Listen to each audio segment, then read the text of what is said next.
Welcome, welcome. Thank you for coming out tonight. I'm Charlotte Duran. I'm a producer here with KPCC in person. For those of you who are unfamiliar with KPCC, we are a multi-platform organization. We are on the air at 89.3. We're online at kpcc.org, and we do lots of in-person events like the one that you are here tonight at. We also have events at our forum in Pasadena. Just a few housekeeping notes before we get started. We are live video streaming tonight, so we ask that you turn the flash off your camera, but please feel free, take photos, share them on social media. You can connect with us tonight at KPCC in person. And also, this is a live taping tonight of 2 podcasts. We're doing something fun and different. We have 2 great podcasts here. So remember, make noise, clap, do all the things you want to do during the podcast. That'll really help out the live taping. So just to get started now, I'd love to introduce our first podcast of the night, Forbes, The Limit Does Not Exist.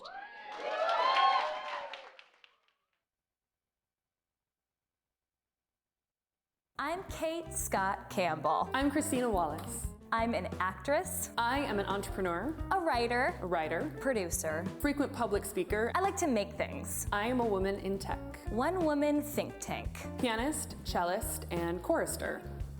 That's right, I am a choir nerd. I'm a classically trained violinist, a recreational ukuleleist. I often describe myself as fluent in 3 languages, math, music, and English. Je parle français. I also write Java, Python, and C++. I can tap dance. I can also run in heels and use power tools. I'm a human Venn diagram. I am a human Venn diagram. A human Venn diagram is a multi-hyphenate, an individual whose interests intersect in unexpected ways. Mm-hmm. Do we all know what a Venn diagram is? I would hope so. Yeah, you know the Venn diagram, the 2 circles. Yeah, oh, okay. Some hand symbols. There we go. What? The Limit Does Not Exist is a podcast for human Venn diagrams. It's a place where you can follow your curiosities down the rabbit hole. It's a reference to a scene in Mean Girls. The limit does not exist. Also, it's just a really good time. It's a really good time. We have a good time. Yeah, I would maybe do like a cluster analysis and then see if you can like distribute them on a 2x2 matrix and draw out some learnings. Christina, just a thought. This is why I need you in my life, because you regularly use phrases like, yeah, Q4 2018, and I'm like, Christina Wallace, can I just rub your shoulder for a minute and get some of that? The limit does not exist. Oh, that limit? It doesn't exist. That's how you high five with a hula hoop.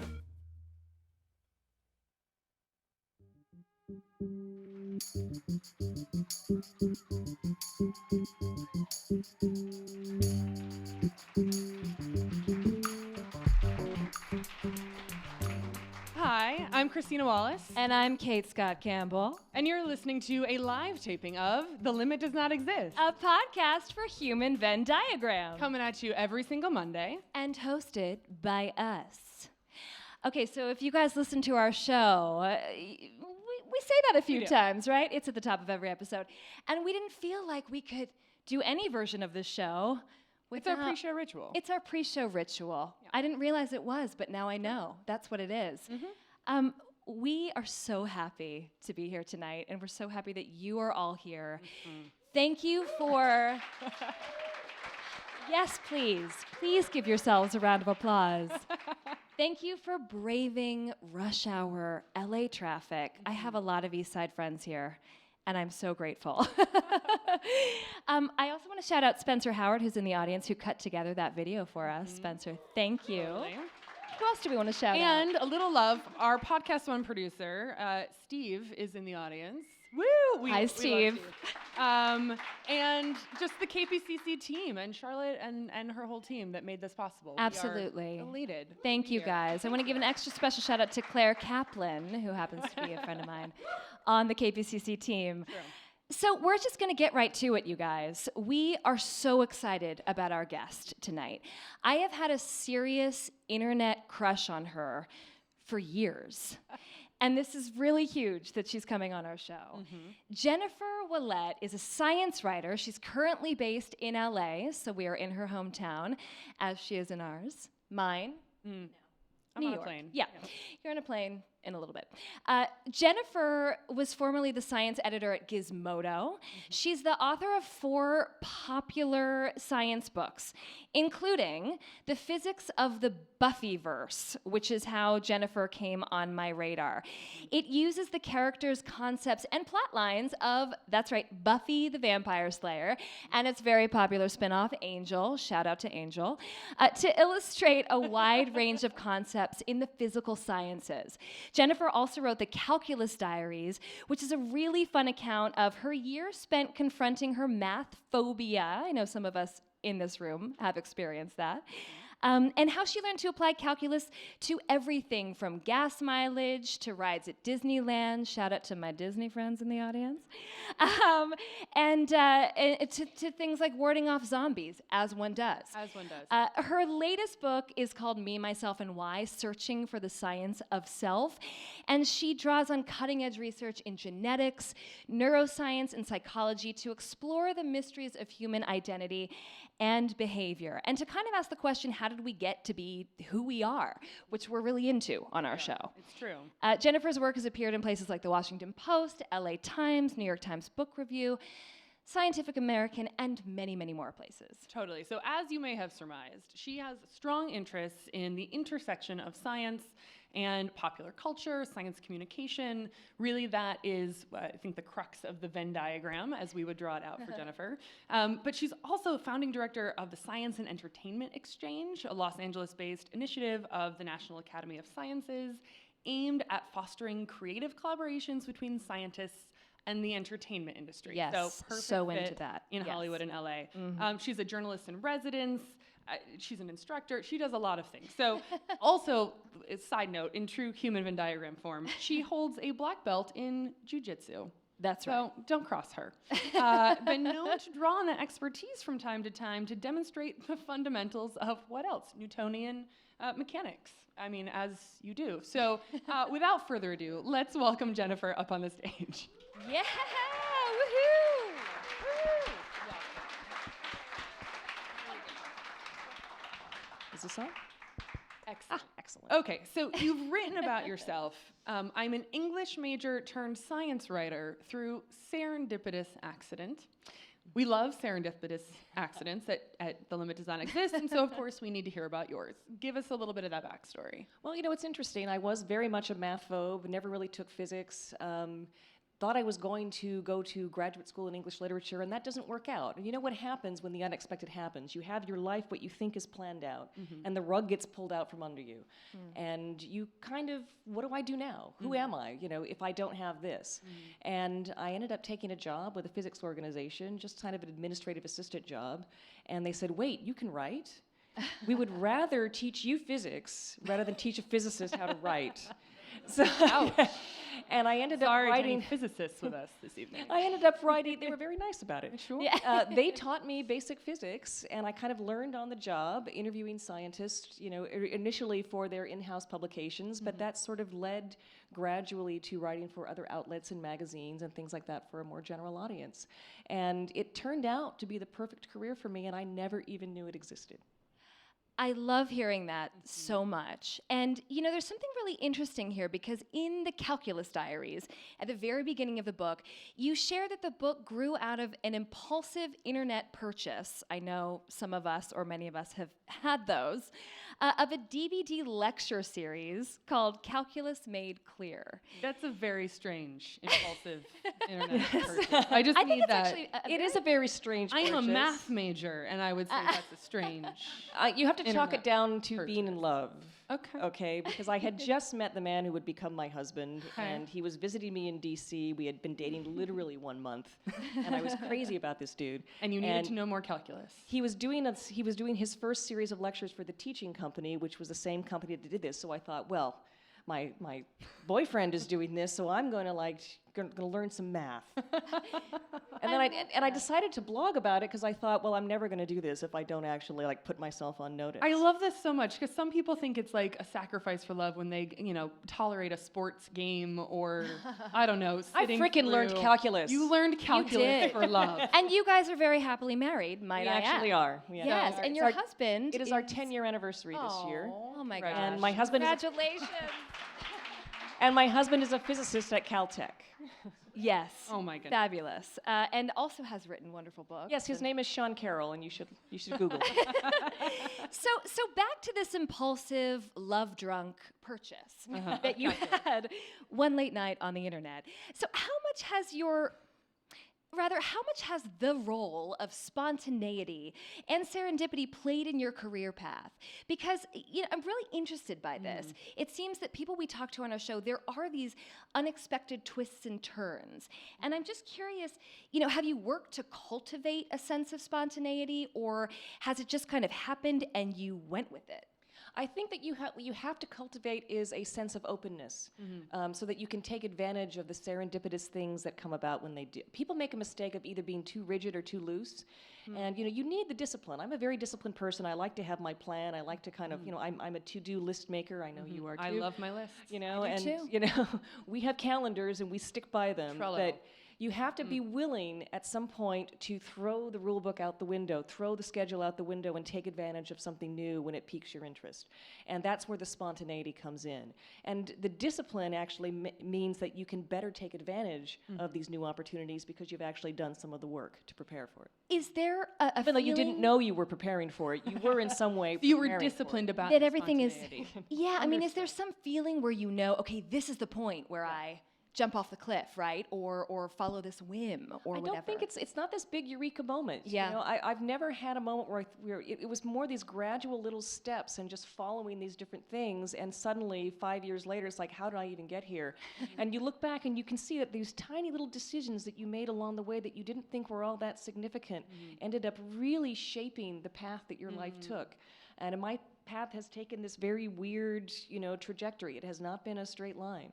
Well, I love this. So my day job, one of the things that I do, as we were talking about before this, is around how do you build growth and true innovation in corporate world, in how do you take that startup mentality and take it to big enterprises? And one of the things that big enterprises really struggle with is they want to strategic plan their way to these big aha innovations that will be the future of their companies. And we have to break them of that mentality.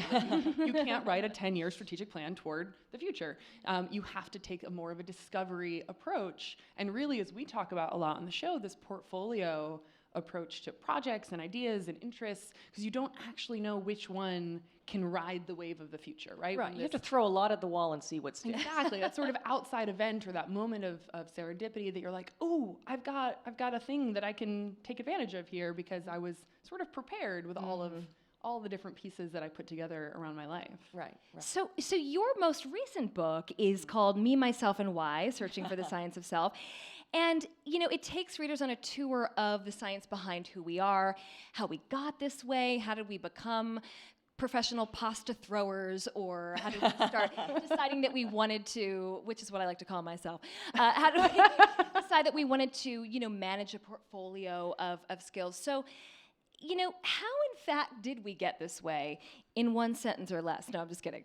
But did you have any aha moments for why we're into what we're into when you were writing the book? Well, it's interesting. I started writing the book because I'm adopted, and as natural, you have this very strong interest in the whole nature versus nurture question. And the first thing I learned was that's the wrong question. Ooh. So, first of all, I asked that was the first question I asked my very first interview. She goes, "Oh no, that's the wrong question." What's the right question? It's not that simple. It's nature and nurture. It's both, and it's very convoluted. The other important thing that I thought I learned was about on the genetics aspect, because I write mostly about physics and math and related things like that, and this is the first time I'd really delved into genetics since like high school biology.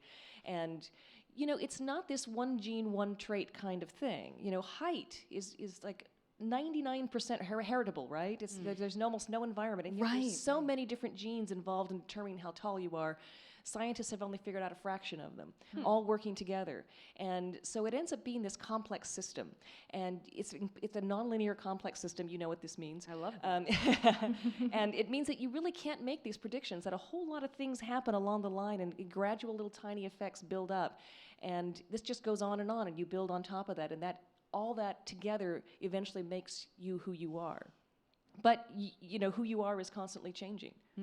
Well, right, and it feels like that outlook takes the pressure off, right? Of like, one decision I make will be final or will put me down a path that will never go back into another direction, right? Because it feels like it is this holistic collecting of experiences. I don't know if I think some things end up being more important than others, but you can't predict which ones those are going to be.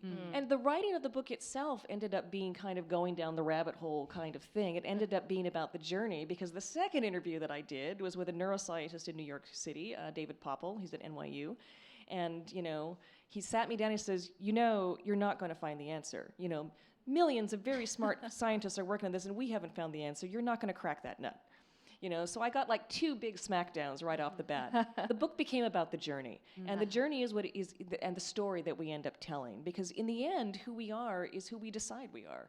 We tell a lot of different stories depending on the audience about who we are, and a lot of what we end up remembering about this and how we shape our notion of who we are is based on the stories that we tell. Okay, so I'm going to ask a question that's not on our prepared list. Going off the cuff, I love it. I am fascinated by this, and certainly like this moment, right? The second interview, you're talking to this expert, and he's telling you point blank, you're not going to He's telling my book is going to suck. Yeah, absolutely. So Vote of supportive. And in particular, you're writing in these fields that require a fair amount of technical knowledge and savviness to navigate, and you don't have that training. How do you tell yourself, as you're crafting the story about who you are, is that I'm a science communicator, that it's okay that I don't know this, it's learnable, I'll figure it out, when maybe the outside or the experts that you're interacting with are telling you you're not going to get this, right? You have to have a PhD. You're not of this world, and right? It feels like a very closed system in some ways. It's changing. I think it used to be that. I think there are some old guard people who are still that way. I've definitely heard people say that if you're going to write about physics, you have to have a PhD. And they usually say it to me, not realizing that I don't have a PhD. And I went, no, English major here. Yeah. A lot of it is just I'm stubborn and not afraid of the material and not afraid to ask dumb questions. It's just it's being willing to look stupid. And say, no, you really have to break this down with me a little bit more. Let's stop a moment. Can you define this term? You've really got to, push them to come down to your level and not be apologetic about it. And I think women in particular, from my generation especially, always feel like we need to pretend that we know more than we do. And that's the worst thing you can do. Be open about what you know and what you don't know. It doesn't mean you're stupid. A lot of times it's just a vocabulary problem. We have talked about this, the tyranny of jargon. Right. Yes. That if you would just use plain language. 90% of it is just a vocabulary. You just translate. Yes. Yeah. Can you break that down, please? Yeah. When I had to translate my opera experience when I was going through my MBA and trying to get a job in tech, and be like, how do I make this clear that working backstage on Norma is relevant to a startup? Exactly. It's true. Well, speaking of emerging careers, let's talk about Hollywood, since we are in fact taping this live in LA tonight. For 2 years, you were the director of the Science and Entertainment Exchange, which is a National Academy of Sciences program founded to foster creative collaborations between scientists and the entertainment industry. So this is so cool and so relevant for where we all live. Tell us about your work there. What went into trying to merge those two fields? I kind of was brought on to be the first director. They were starting the program at the NAS, the National Academy, and they needed someone who was familiar with both science and popular culture in Hollywood. And I had just moved to LA, and they were like, oh my God, you can do this. Was this before or after the Buffy book? It was after, because I'd already done the Buffy book. So you're uniquely qualified. I was uniquely qualified. And I'd been a journalist for a long time, so I had contacts among scientists, because literally when we started the program, we had no database. We had like me and a BlackBerry and my laptop working out of my home till we found an office. And now, it's running beautifully. The program's still running. But so a lot of it was just building it up from scratch, and I love doing that. I love the challenge of that. So a lot of it started out just like matching people, doing kind of science consulting, but it kind of branched out into special events. We would, like if a new movie came out, we would actually do a panel discussion around it. They're doing this more and more. We worked a lot with Marvel and Disney. And my favorite thing was George Romero agreed to do a screening of his new zombie movie, and we brought in a couple of scientists to talk about zombie science. And so Romero was there, and Max Brooks, who wrote World War Z, was there, and he was the moderator, and it ended up just being a blast. Wait, so what is zombie science? Well, one of the guys Like was zombieology? One of the guys was a neuroscientist, and he was talking about the zombie brain. Why are they hungry all the time? You know, These are not real Am I a zombie things. if I'm hungry? okay. Interesting that you bring this up. Okay, How do you study the brain of not real things? Okay, this came up when I was writing the physics of the Buffyverse. You're being very sciencey right I'm sorry. Been I'm called limiting worse the things, set right? to I would real tell a things. physicist that I was writing a book about the physics Okay. of the Buffyverse, and I'll look at me and they expand would my- go, okay. "You know, vampires aren't real, right?" But I would argue that The neuroscience of the you are zombie you are brain. creating a fictional world, okay, in the Buffyverse, and you can't just do anything you want. There are rules in Right. any science fiction fantasy world, and those rules provide constraints. That's your physics. That's the rules that you can't break, and it might not be our physics, but it's still physics, and the same goes for the neuroscience of zombies. That said, the Okay. other guy was a mathematician who did epidemiology. Okay, so the epidemiology You get. ratio works. You with accept Okay, that. I accept Okay. that, sure. I mean, it's just disease spread. Well, I think, we're in this time where digital media continues to grow, and it seems that, more and more content creators are trying to bridge the gap between science and just creating really compelling stories around it. What do you think is there a key to doing that well? Well, I mean, telling a good story. I think you're seeing this more and more. It's becoming much more of a theme in science communication as well. There's this wonderful program called the Story Collider that my friend Ben Lilly started several years ago, and it's basically stand-up storytelling. They started working in New York City, and now they've got satellites all over. Scientists are taught and trained to get up there and tell one of their amazing stories. It's like The Moth, only better. Very cool. With science. So more and more we're looking at that because you can cite a lot of studies that show that people respond more to that than they will to just hitting them with a bunch of facts. And I think that's been a mistake for a long time in science communication. They have what's known as the deficit model. If I just explain to you the facts, you will learn those and you will change your mind. And no, people don't. They resent it and they double down. They Really? I hadn't noticed that. you totally had. The backfire effect is famous now. I love it. Oh my well, goodness. I think we're dying to ask you about jujitsu. We have to. Okay, so you've been known to call upon the fundamentals, jujitsu to demonstrate the fundamentals of Right. Newtonian mechanics. Can you explain what that means? And also, where did martial arts come into your human Venn diagram? How did that? It's another serendipitous thing. And of course, once these serendipitous things happen, I find a way to bring them into my main Venn diagram set, right? Love it. So I was taking a self-defense class at my gym. A friend of mine was too intimidated, so I said I'd do it with him. And I loved it, and he quit. Wait, let's clarify. He was intimidated, and you were his wing woman. I was his wing woman That's to amazing. take the self-defense Okay, class. continue. And I just loved it. First of all, the first thing you do when you learn jiu-jitsu is you spend the first 2 weeks learning how to fall. And that's a wonderful metaphor because the lesson I took out of that was it's okay to fail. That failure is actually a process of learning, and it really taught me to get over my anxiety because when you're a really overachieving, disciplined person, the one thing you hate is letting people down or letting yourself down. Yep. And in martial arts, if you don't fail over and over and over again 1,000 times, you will never get good. So, and of course, there's a lot of physics in martial arts, and I loved it. And there's a lot of, anatomy and biology. My favorite part was one of my instructors was doing his dental studies. He was becoming a dentist, and they were in their anatomy, their dissection portion. And when you're a dentist, you actually have to go all the way down the arm because all those nerves are connected to your teeth. I didn't realize that. I didn't either. So I was having trouble with one of the arm bars.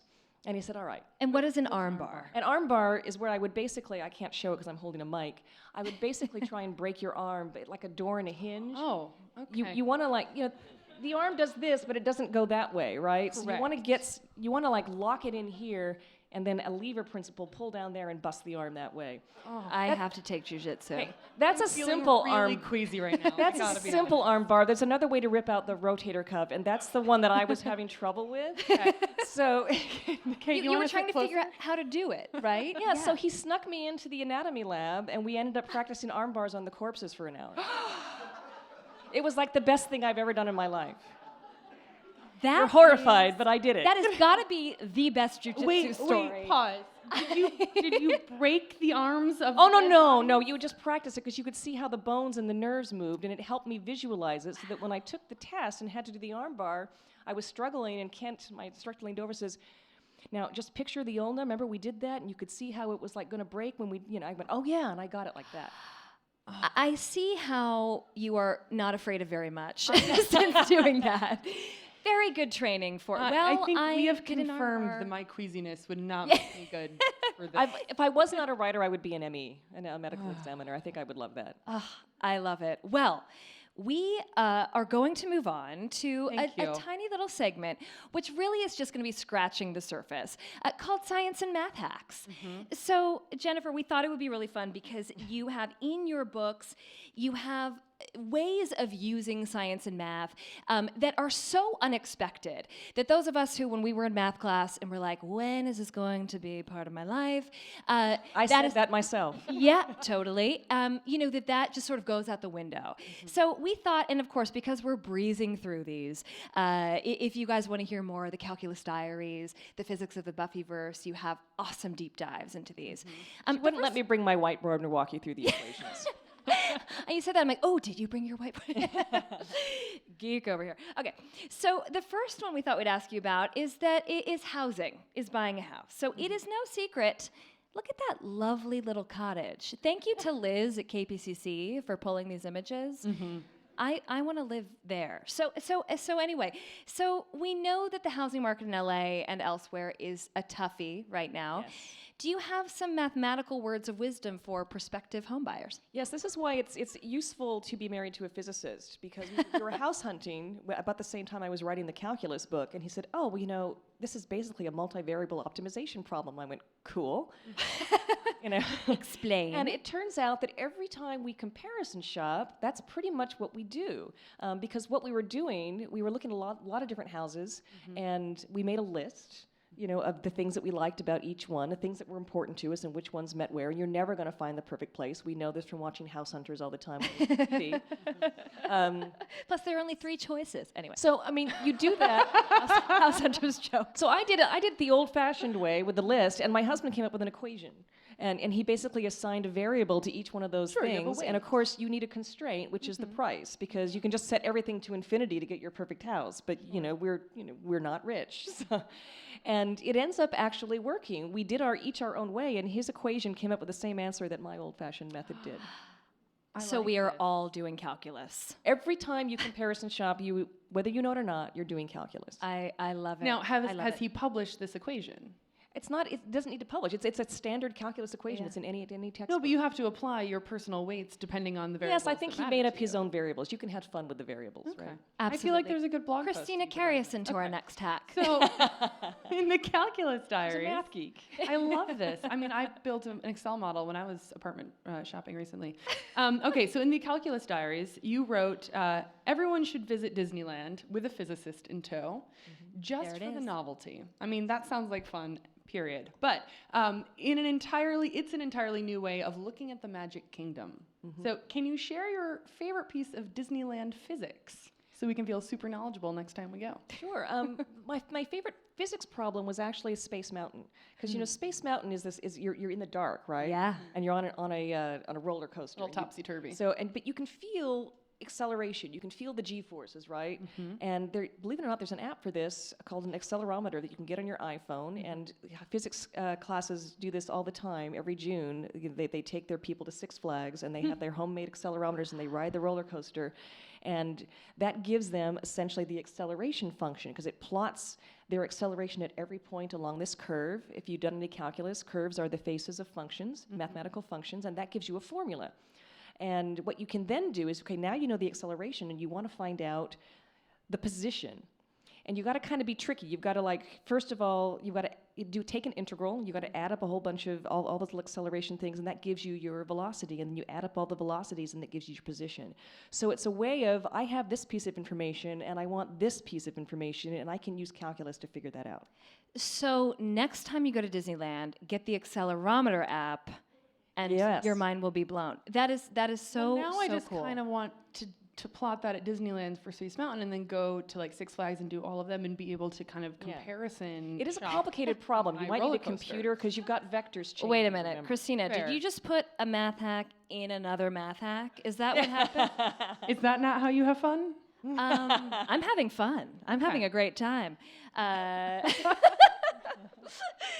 Awesome. Okay, we have time for one more, which is to solve this age-old Buffy the Vampire Slayer question once and for all. There she is. Hello, Buffy. What is the best kind of wood, indeed, to use for a stake, especially if you are trying to slay a Turok Han or an uber vamp, as Buffy and her cohorts call them? Right. Those of you who don't watch the show, the Uber Vamp, you stab and they turn to dust with a wooden stake. The Uber Vamp actually is an ancient vampire. It's just got a really hard chest that acts a little bit like one of those bulletproof vests that, that are made of a smart material for impact. The Olympic skiers wear them, and the minute you have an impact, they'll tighten up and then they'll loosen up again. Yeah, so it's like that. It's hard to stake through that. And it turns out that the kind of wood you use is really significant. And I ended up teaming up with a material scientist to do this, and he was great because not only did he make little stakes out of different kinds of wood, but he also, Thanksgiving weekend, took some time to practice with the cookie dough, stabbing each one, and then writing down the results. That is how I have fun, FYI. And it turns out you don't want pine. There's a reason that martial artists use pine boards when they break boards. They break really easily. Oh, interesting. What you want is maple or ash, and ash in particular, and this is why you want to have a material scientist on your side, it's piezoelectric, which means that it emits a tiny spark. When it has, and it's one of the few woods that's able to do that, and it turns out that ash is very plentiful in Southern California, so Buffy would have had a very nice supply for her stakes, and it was very much the perfect stake to use. It's hard, it won't splinter, and if you've got something hard like the metal of a Turok Han's, sort of chest area, Exoskeleton. yeah, it'll end up as you can burn through a little bit with the spark. Oh. That is I just so want cool. cookies. Yeah, that is so cool. Well, it is surprisingly, because we never have enough time on our show, time for the lightning round.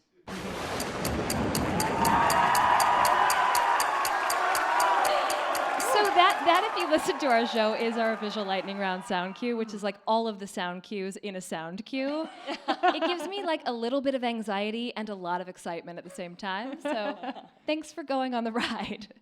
Okay, so I think we just have time for a very small handful of lightning round questions. We'll see. Christina, kick it off. Okay, classic lightning round. First question. What are you reading right now? I'm rereading All the President's Men for rather obvious reasons. Yes. It holds up. Awesome. Not surprised. Awesome. What was the last thing that made you go, wow? I just finished writing this article on dark matter. Dark matter is this mysterious stuff in the universe, and nobody really kind of knows what it is. But they're searching for it, and I thought it was like one kind of particle, which is these WIMPs, cold dark matter or whatever. So I just wrote this article, and a guy who says, no, I think it's a different kind of particle. It's something totally different. It's a kind of particle that can undergo a phase transition. It can change from one state to another. And at the level of galaxies, it's a superfluid. It has no viscosity, and it has these unique properties, and at the bigger galaxy cluster scale, it's not, and it can change. And I'd never heard that. I mean, I thought that the dark matter model was the dark matter model. It turns out it's not. It could be a lot more complicated. And to me, that's way more interesting, and I hope that it's right, although nature kind of does what it wants, not what we want. That's amazing. Okay. Wow. I know. Yeah. That's awesome. What is something you've recently added to your Venn diagram? This is interesting. I have a friend who's an artist. Her name's Leah Halloran. She's here in Los Angeles, and her dad is a physicist. So a lot of her art pieces tend to have scientific themes, and she has been working on this gorgeous series centered around the women who in the 1912, 20s were called Pickering's Harem. They were at Harvard. They were the Harvard calculators. And they were the women that they hired to just go through all the astrophotographic plates and identify galaxies and clusters and count all those sorts of things. And they ended up, it was one of the few times that women were ever hired to do anything remotely scientific. They weren't even allowed to get their PhDs or hold, tenured positions or anything like that, but they were allowed to do this. And they actually made a couple of very significant discoveries. Henrietta Leavitt was one of them. Right. So what she's done is she's taken the plates that they used and she's created these wonderful cyanotype paintings of them. And what I'm working with her on is they're putting that together into a collective book, and we're all writing essays. And we're also going to be posing for paintings in these sort of sun paintings where you sit out in the sun and it kind of creates a painting around your body. Oh, that's And it's so going to cool. it's going to recreate a famous photo of the women, like the paper doll photo where they're all standing out holding hands. And so the women who are contributing to the catalog are going to be recreating that only with these cyanotypes. Okay, that's really cool. That's really, really cool. I'm really excited about that. Yeah. It's totally new. I've never done anything like it. Absolutely. Well, last question is, give a shout out for a woman who's doing awesome things in STEM or science communication, in addition to Leah and everyone working on this project, someone that you just want to give a little extra love to. I'm actually going to get a 3-in-1. There's a group here called the Sirens, and they're a group of actresses. They obviously, are human Venn diagrams, so they're not just actresses. But they basically are trying to merge their acting and their music and all the things that they do with science. They are trying to write their own shows, and they're going on pitches. And one of them is a good friend of mine, Gia Mora, and she has a show called Einstein's Girl. It's a cabaret where she does songs based around Einstein and physics and science. Awesome. Taryn O'Neill is an actress. She's been on Granite Flats, and she writes science fiction short stories, and they're working on things together. And Tamara Krinsky does theater, and also you see her a lot of times on the red carpet at Marvel openings because she's the person who does those interviews. And together they are the Sirens, and I think that they're doing great work. That's awesome. Awesome. Well, yes, give it up for the Sirens. We will look out for them. And of course, if you guys want to know more about Jennifer's work, look her up. All of your books, they are such great reads. Thank you. We're such big fans. You are. Thank you for joining us. Yes, and that is our part of the show. Thank you so much, you guys, for coming. And thank you. We're going to hand it off to the Mashup Americans.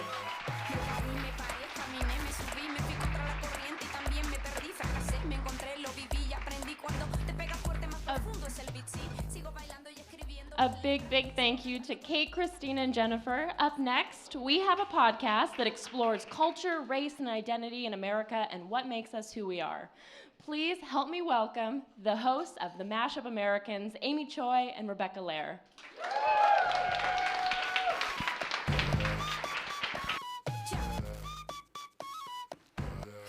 Hi. Oh yeah, we're doing branding. You guys got to get with the branding. Hi, I'm Rebecca Lair. I'm Amy Choi, and we are the Mashup Americans. So Amy, how do you mash up? Well, that's a complicated question. I am a first-generation Korean American, first person in my family to be born in the U.S. I am married to a Colombian Mexican American, also the first in his family to be born in the U.S. We have Korean, Colombian, Mexican babies, aka the future of America. Yes.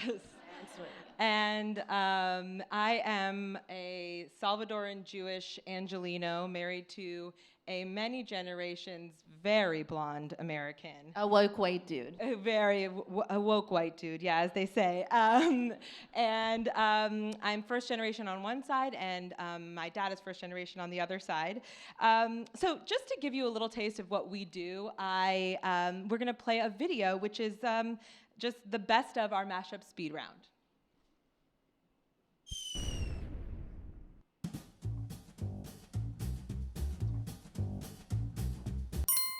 What is your comfort food? If I am very, very, very, very, very homesick, I will try to locate an African market, and all I want to make is this, like the peanut stew from Guinea and rice. Like that's all I want to eat, and it's always a production because there's so many ingredients that you have to hunt down. I like instant jajangmyeon. Do you know what that is? Yeah. Of course I do. But I don't like regular jajang. I like the instant one, which is horrifying. Legit chicken and sausage gumbo, not this garbage that they sell around here.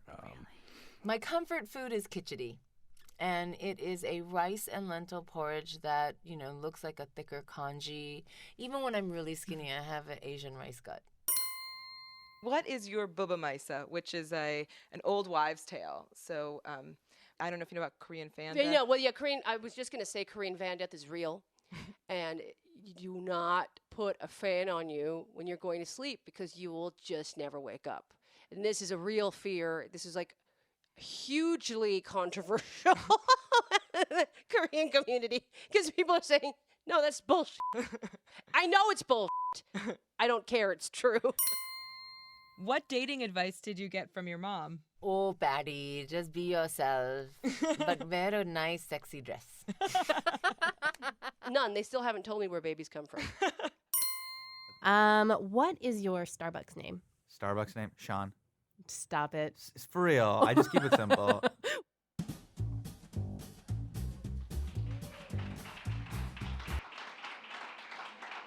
So our guest today makes some of our comfort foods, and her name is Bricia Lopez. She's a partner at Guelaguetza Restaurant, which I hope many of you have been to. It's LA's temple for Oaxacan cuisine. The restaurant was started by her father, an immigrant from Oaxaca, and in 2015, the family-owned business won the coveted American Classics Award from the James Beard Award Foundation. She and her sister are also the creators and hosts of the Super Mamas podcast, which is now a lifestyle media brand following the issues of working mothers across the country. So please welcome Bricia Lopez. Woo!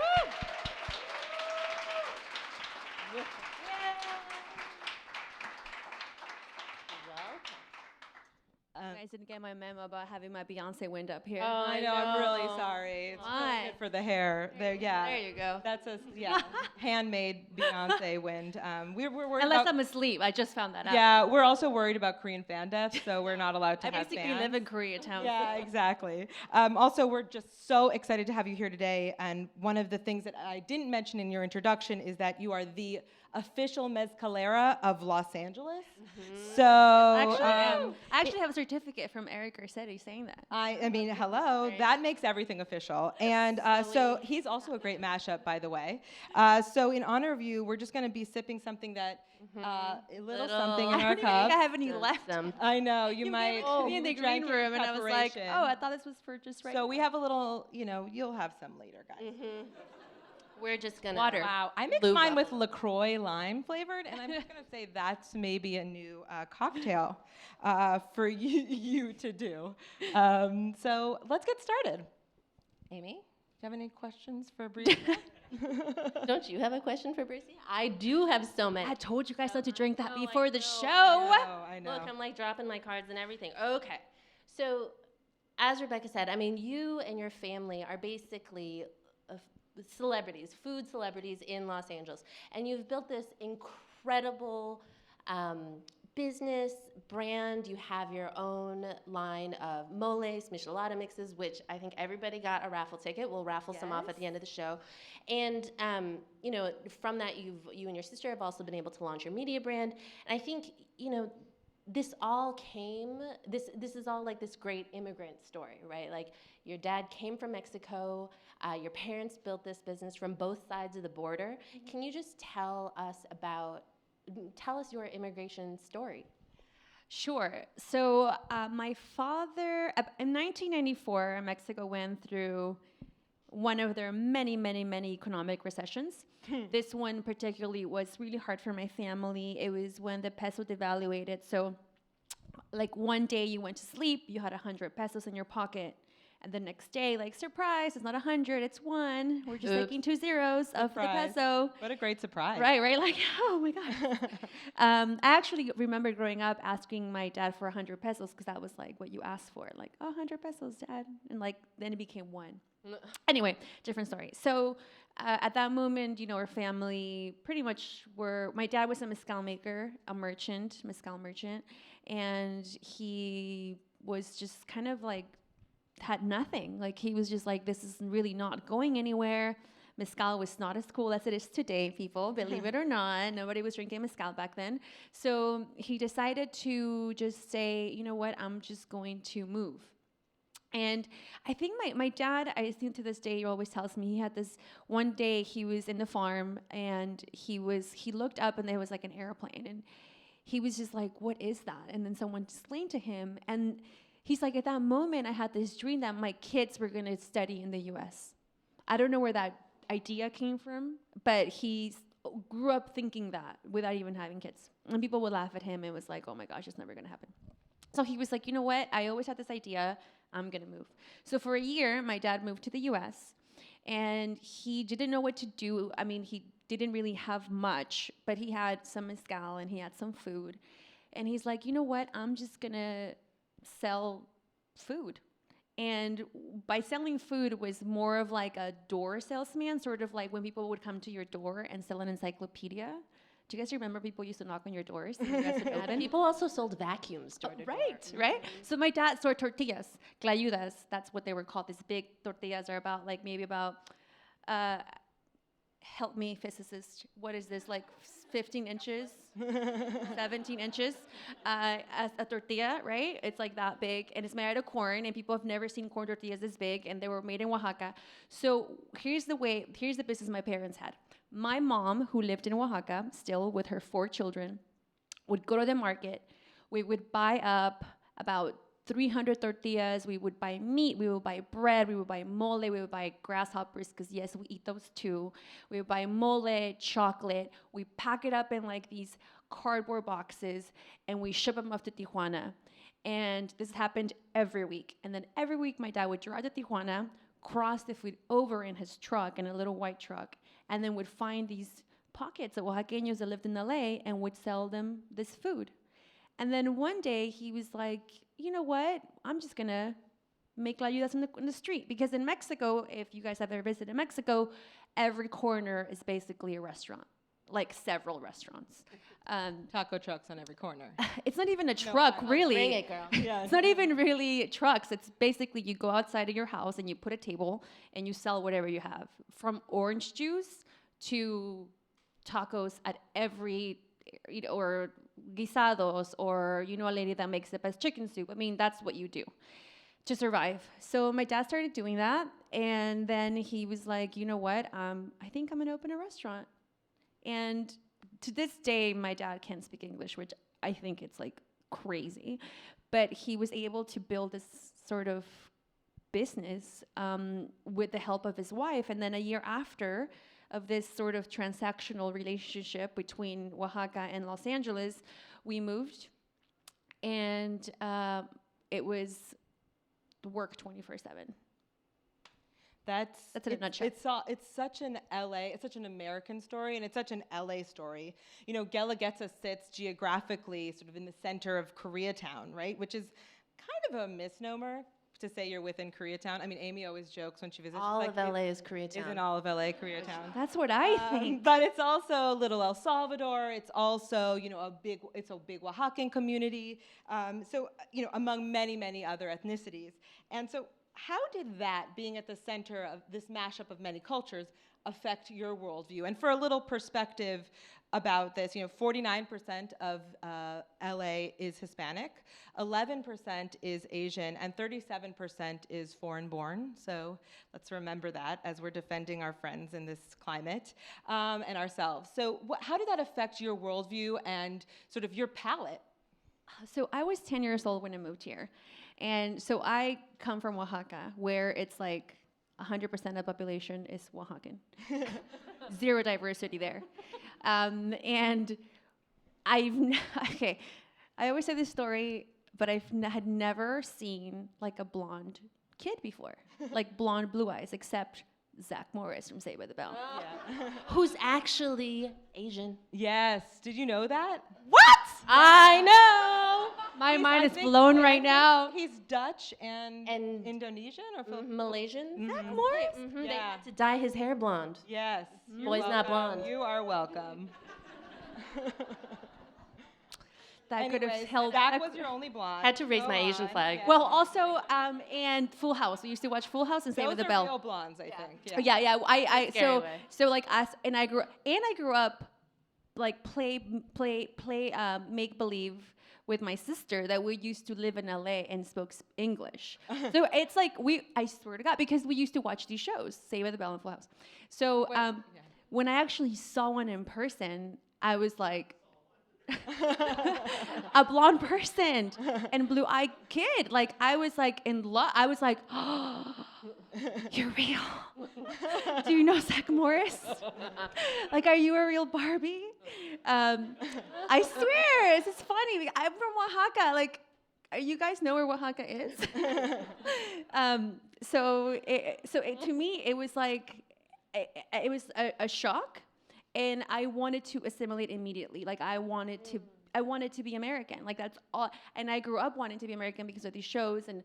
But my restaurant was in Koreatown, so I was also kind of. What was it like seeing your first Korean person?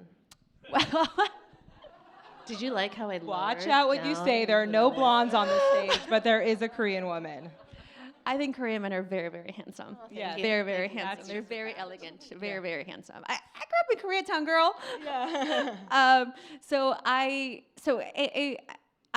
It got me to believe that there was more to life than just Oaxaca and just even Palisades. I went to school in Palisades, hence my, blonde sort of fetish that I had for a bit there.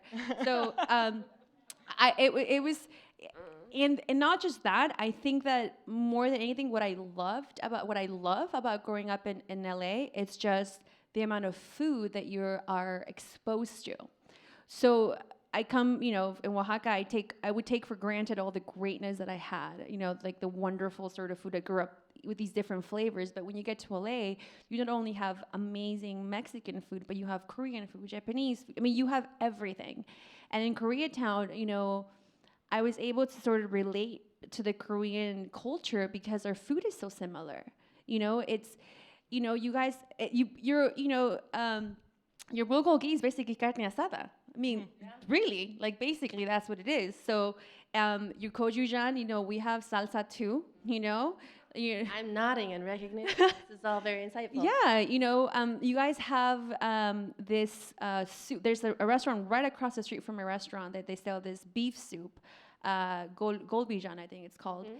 And it's exactly like caldo de res and caldo de espinazo de res. And I always felt like, wow, like this is really cool. Like I would have never known.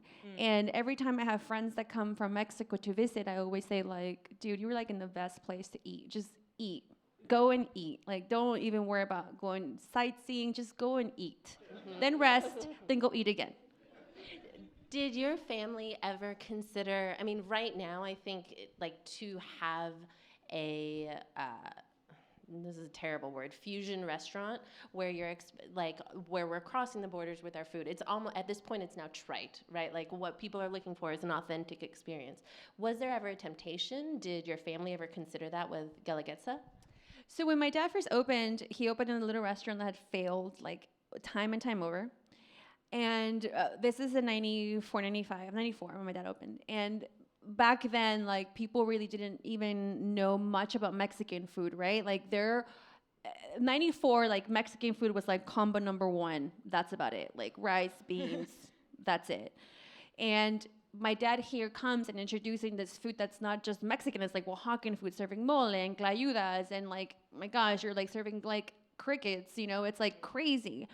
And people would tell him like, Fernando, you have to sell burgers, you have to sell burritos, you have to sell something people know, otherwise no one's gonna come through your doors. And he's like, let me tell, and he would say, I don't want to appeal to the masses. All I want is to feed my people. All I want is to give my people, my community, a place for them to have food and remember where they come from. That's all. And I know that if they like it, everyone will like it, because there is not one person that's more demanding in their food than a Oaxaqueño. I mean, believe me, like people, we have jokes that people from Oaxaca that we're so complicated, we even roll our cheese into a ball. Like, it's real. Like, we're crazy. Yeah, I mean, I think that is a really insightful to sort of this idea of authenticity or letting people join. welcoming people in by just doing what you do best and appealing to yourself and to your community. I mean, it's interesting because I was just reading an article that actually a lot of around a little bit earlier than that, but a lot of people working in kitchens were actually throughout LA, and not just in Oaxacan kitchens, were actually Oaxaqueños. Oh, to this day. I mean, I think a lot of chefs always give so much credit to the people from Oaxaca. I mean, even if you open, gosh, I can't remember his name, but the chef from Jelena, he opens up his book and he talks about the people in his kitchen, and they're all from Oaxaca. Pizza Mozza, I was just there not too long ago, and most of the staff is from Oaxaca, and I cry. I mean, I'm not gonna cry right now, but all the time. Feel free. They brought out this little latte, and they had spelled like Oaxaca and Guelaguetza on the latte. Oh, really? And they all came out, and I felt like so happy and proud that they, you know, it's like their service, you know, and it's very. You know, you like to believe that people acknowledge them. You like to believe that people are nice, and you like to believe that people appreciate those people, the invisible people, the people that are just serving you or bussing, because they're not even your servers. You know, they're just your bussers, and they're the people who are in your kitchen. And you like to believe that people appreciate them. The reality, though, is very few people are cordial.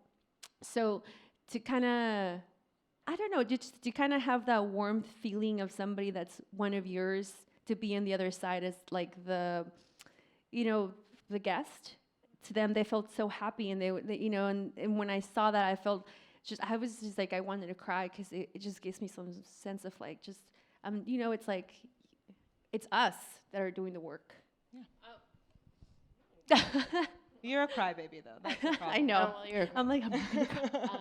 Thank Don't you. ruin your mascara. No. You want to take a sip of your water? Oh, there's so much there. I haven't. Okay, I'm gonna move on.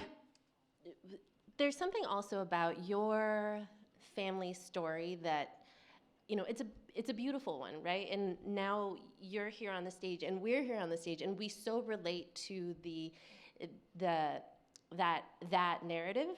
And it's one that we're really proud of, you know, like we're all, you're an immigrant, we're first generation, like our families came to this country with nothing and like built businesses, and we're entrepreneurial, and then, you know, then we all got to go to college and like kind of live out our dreams and like sit on a stage and doing this crying about whatever. Like drinking and drinking, are we drinking mezcal? And, you know, so it's something that is very true to our experience, and again, that we are so proud of. But I think, you know, we've been thinking a lot lately about how our stories are very much a part right now in the American conversation as being like the good immigrant stories.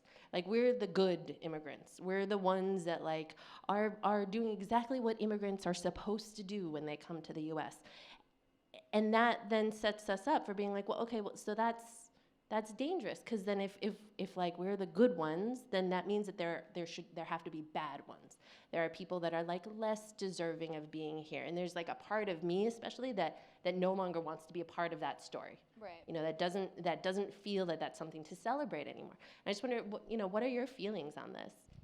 Yeah, you know, I think that comes. I think that comes from really. It's more of a socioeconomic issue, right? Like, who's got more money than the other person?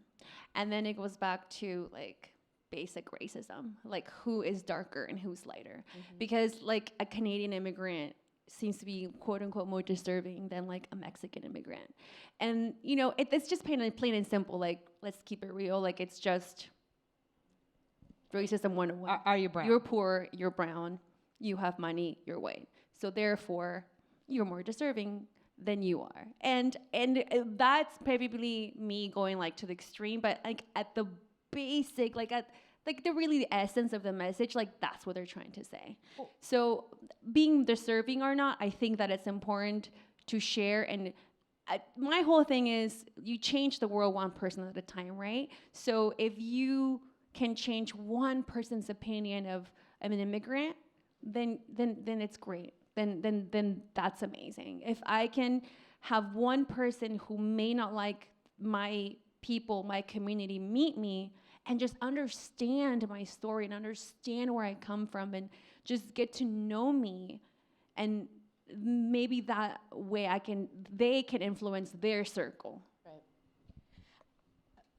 There's a lot to unpack there, but we're short on time here. And I think we feel the same way. I think empathy is one of the ways that we're trying to walk through the world and building that by getting to tell people stories and telling your story here. So just speaking of empathy, your husband is a Mexican American and second generation Californian. So you're a Mexican immigrant, as we discussed. Do you have different ways of being Mexican, and do you have different ideas of Mexican food? Very much so different. Very much so. And how is his Spanish? He speaks Spanish. He speaks Spanish. It's funny. He works for a Spanish language radio station. He does. doesn't He does. The other day, he was talking to our contractor in Spanish. And I let him talk, and then the entire time, he was like, "Babe, do you think he understood me?" And I was like, "Well, I think like half of the message didn't go well, and then the other half, I think he just can cite it with you. But I'll talk to him tomorrow." Yeah. So he speaks Spanish. Very different. Like, we grew up listening to different music.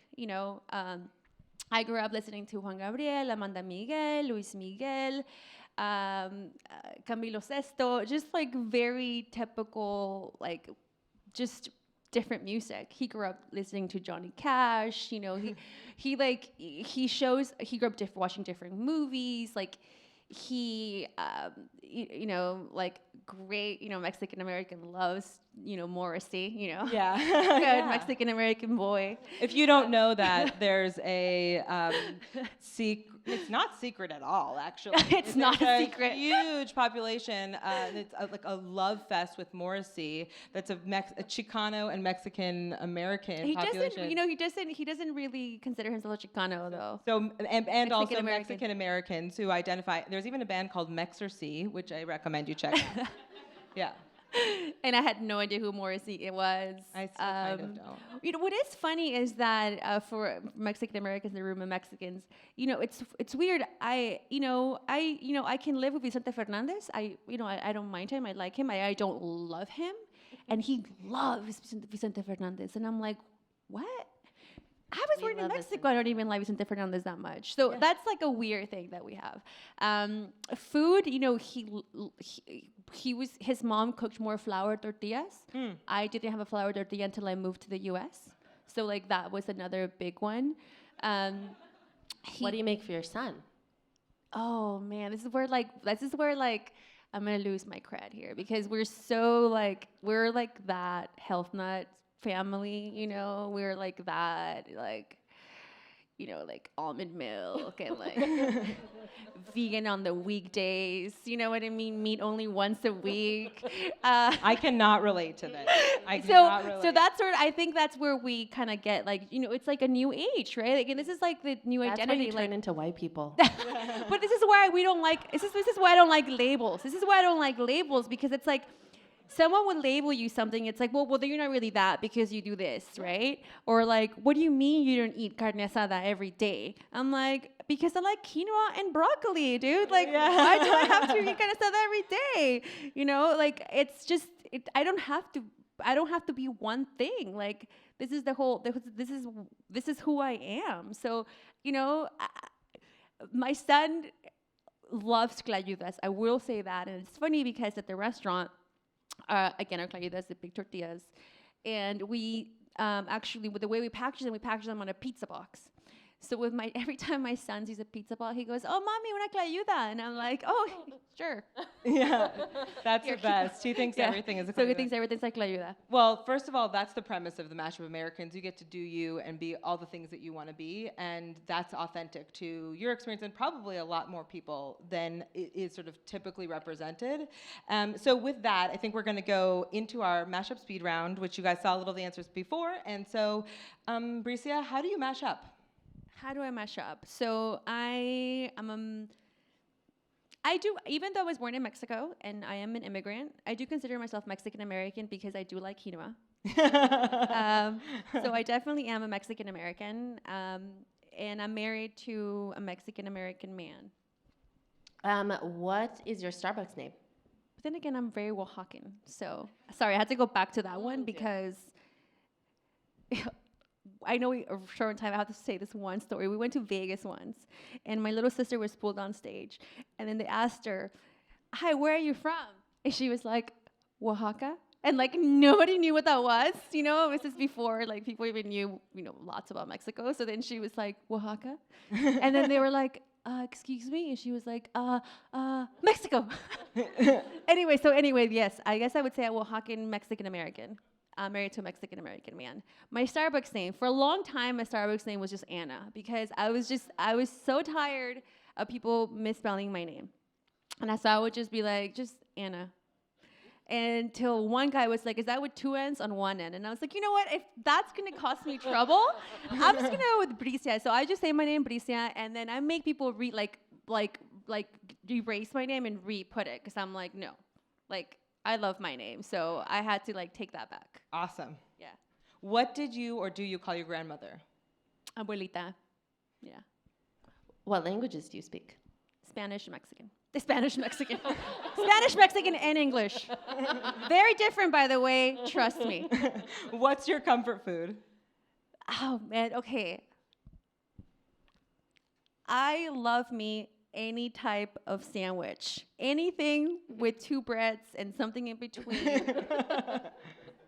From a semita to a torta ahogada to a good old turkey club to a po' boy to, oh my gosh, like a tuna melt, bagel. I mean, I have this huge fascination with sandwiches. Like I feel like I want to write a book on sandwiches just because I have this whole like I would love to read your book on sandwiches, but there has to be a section about when you have to go gluten-free. I feel like no, I am not gluten-free. I am not. I know that. I love sandwiches too much. What's always in your fridge? I have a kid, so I always have to have like milk, eggs, coconut water because my baby loves coconut water, and I always have to have beans. Always have to have beans.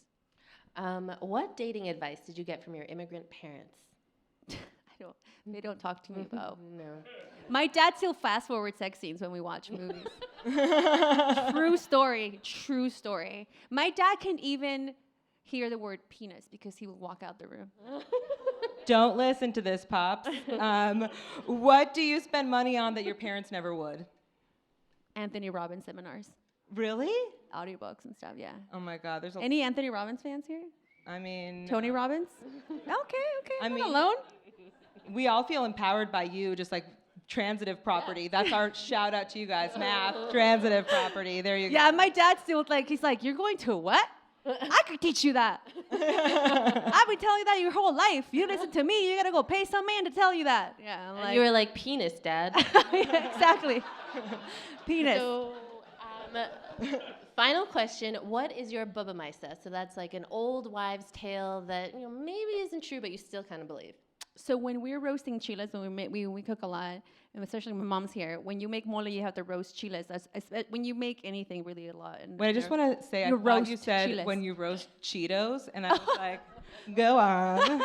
I'm going to try that one. You roast You didn't know chiles. That Oaxacan. When you roast chiles, there's this, if you're in the kitchen and chiles are being roasted and everyone's coughing but one person, that person's a witch. It's true. That is true. It's true. That is so true. Well, or maybe a vampire. Yeah, exactly. Well, we know we'll get oh my God, I've already forgotten, a maple steak? Ash. Well, ash. Oh, I took notes for that one. Yeah, we got a vampire writing down. So, well, with that, thank you, Bricia, for this conversation. And thank you for having me. We have a quick raffle so that there's some mole coming to you, and Bruce is going to send your it doorstep. to your doorstep. So, we have a line of mole pastes, and from our store you can get them at store ilovemole.com, and I'm going to give you a bundle of the 3 flavors that we have, and this is for the mole bundle, okay? Here we go. 404-670. Hey! Mole winner! Or you're gonna cook yourself some mole. Okay, we have 2 of those, so that's number 1. Number 2, Mole, 404-661. Hey! Mole for the lady in the black shirt in the back. Okay, now another one. This is going to be our michelada bundle. So we actually have a line of michelada mixes. So all you do is pour michelada mix in a beer and you got yourself a michelada. We got 2 flavors. Here is the ticket, 404-703. Oh! Woo! You're going to have a backyard party. You're going to be the hit of the party. Oh, we have another one. Oh. Just 2.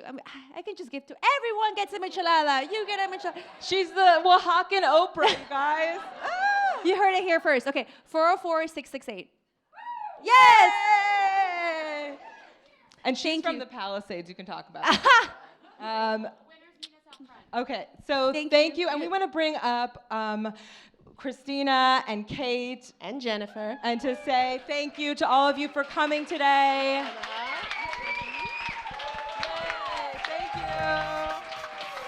And so join us outside for drinks. Let's do that. Thank you, Kate. Bye.